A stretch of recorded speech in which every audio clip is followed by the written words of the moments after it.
গোলকগঞ্জ সমজেলার কৈমারি পঞ্চমখণ্ড গ্রামে গঙ্গাধর নদীর ভাঙন ভয়াবহ হয়ে উঠছে।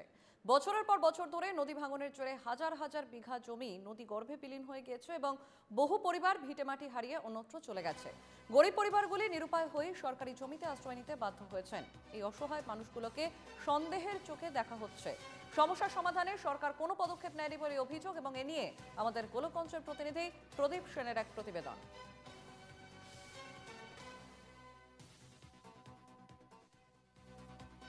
আমি রয়েছি গোলকগঞ্জ সমজেলার অন্তর্গত কৈমারি পঞ্চমখণ্ড গ্রামের প্রধান সমস্যাটাই হলো গঙ্গাধার নদীর ভাঙন। গঙ্গাধার নদীর ভাঙনের ফলে বছরকে বছর যেটা দেখা যাচ্ছে, শ শ বিঘা ক্ষেতের মাটি নদীর বক্ষে চলে যাচ্ছে, গৃহহারা হচ্ছে অনেক লোক।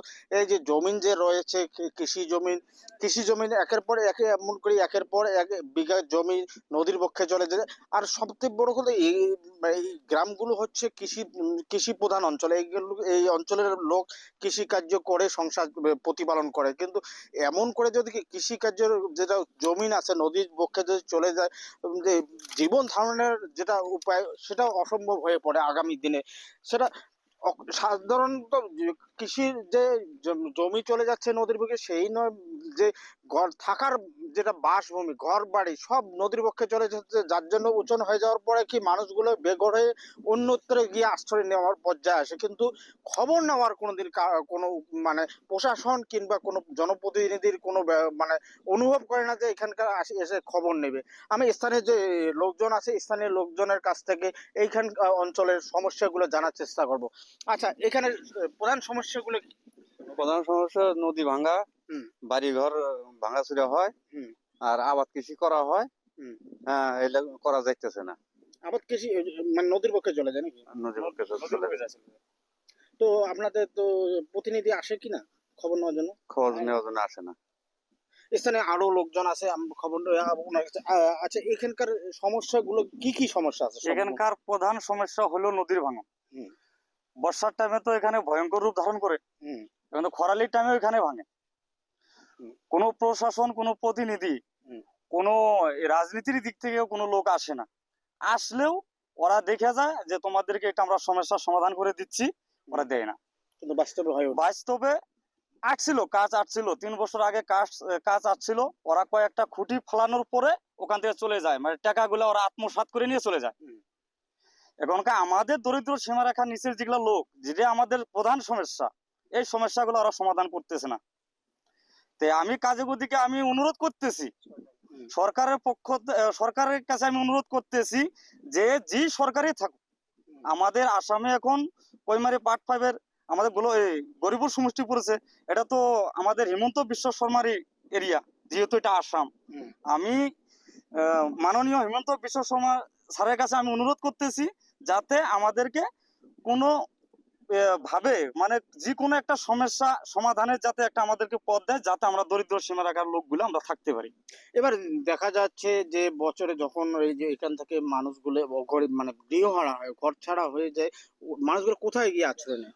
ওইটা এখানে যখনকার গৃহহারা হয়ে যায়, যে কোনো উঁচু জায়গা মানে রাস্তার সাইডে যায় ওরা জায়গা নেয়। কারো জমি তো দেয় না কেউ, যে আমার জমি 1 বিঘা থাকলে আমারই 8-10টা ভাই আছে, আমি থাকতে পারি না, আমি ওদেরকে জায়গাটা দিব কোথায়? এখানে তো সবাই দরিদ্র সীমারেখার নিচের লোক। এবার সবথেকে বড় প্রশ্নটা এই যে সরকারি জমিনে যে ওরা আশ্রয় নেয়, তারপরে তো দেখা যাচ্ছে এই যে এখন যেটা দেখা যাচ্ছে সরকারি আবার ওগুলো মানে উচ্ছেদ চালাচ্ছে। সরকারি জমি থাকে উচ্ছেদ চালায়, তো মানুষের তো না, এটা তো সরকারের প্ল্যানিং। তা মানে দরিদ্র সীমারেখার লোকের জমি ভেঙে যাবে, ওরা সরকারি জমিনের মধ্যে আশ্রয় নিবে, সরকার ওদেরকে ভেঙে দিবে। তার মানে সরকারের এটা প্রসেসিং। তার মানে ওরা যাতে দরিদ্র সীমারেখার নিচের লোকগুলা যাতে সুইসা ভিসা খাইতে পারে, তার মানে ওদেরকে ভেঙে দিল।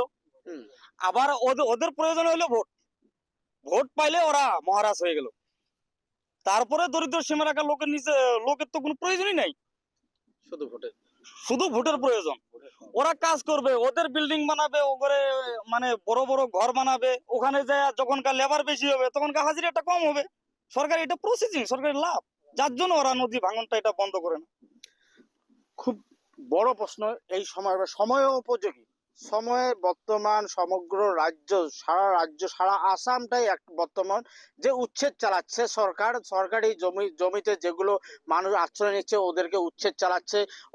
উচ্ছেদ চালানোর পরে ও মানুষগুলো যে কোথায় গিয়ে আশ্রয় নেবে তার কিন্তু কোনো ব্যবস্থা নেই। এবার মানুষগুলো উচ্ছেদ চালাবে, এই মানুষগুলো কোথা থেকে গেছে? নিশ্চয়ই এমন কোনো নদী ভঙ্গ হয়ে নিজের কোনো আস্তানা না পেয়ে, জায়গা না পেয়ে কোনো যে সরকারি জমিতে আশ্রয় নেয়। তো মানুষগুলোকে যখন আবার উচ্ছেদ চালায়, নিশ্চয় প্রয়োজন আছে যে মানুষগুলোকে কোনো একটা বিশেষভাবে থাকার কোনো ব্যবস্থা করে। এখানে আরো একজন শিক্ষিত ছেলে আছে, ওনার কাছ থেকে জান। আচ্ছা, এই যে উচ্ছেদ সম্পর্কে বলছে, মানুষগুলো নদীতে যে নদী উচ্ছন্ন এখান থেকে মানে গৃহহারা হয়ে কোনো সরকারি জমিতে যায়, আপনি কি বলবেন এই সম্বন্ধে? ওটা সরকারের কাছে ওটাই অনুরোধ, যাতে পরবর্তী আমগরে এই প্রোটেক্টটা দেয় আর কি, নদীর প্রোটেক্টটা দিলে যাতে আমগর নেক্সট জেনারেশন যেগুলো আছে যাতে এই জায়গা থেকে ভাঙচুর হওয়া না লাগে আর কি। এটাই সরকারের কাছে খুব প্রয়োজনীয় অনুরোধ আর কি। আর পিছু সাজিয়ে আর মোটামুটি 7-8 মাস আগে এই জায়গায় পিছু শাশুড়িকে আসছিল, ভিজিট করে গেছে ওই সাইডটা, ওই সাইডটা আপনার কৈমারি পার্ট 2, ওই জায়গায় ভোলার খাস আর কি। এটা ভালো একটা হয়েছে আর কি, ক্ষতি হয়েছিল ওই জায়গাটা প্রোটেক্ট করছে আর কি, ভালোভাবে একটি বাঁধ তো হয়েছে। কিন্তু আমাদের আর কি রাজ্যের সবারই একটাই অনুরোধ, যাতে সেম কন্ডিশনে আমাদের এই সাইডটা ভালোভাবে একটা বান্ধা হয় আর কি, এটাই অনুরোধ সরকারের কাছে। তো স্থানীয় যে লোকজন আছে, স্থানীয় লোকজনের দুটো দাবি। একটি দাবি, এখানে জলসম্পদ মন্ত্রী আগে এসে গেছে, একটা ভোলার খাসে একটা ভালো প্রতিরোধের ব্যবস্থা করেছে, অনুরূপ ধরনের এখানেও একটা প্রতিরোধের ব্যবস্থা করতে লাগে।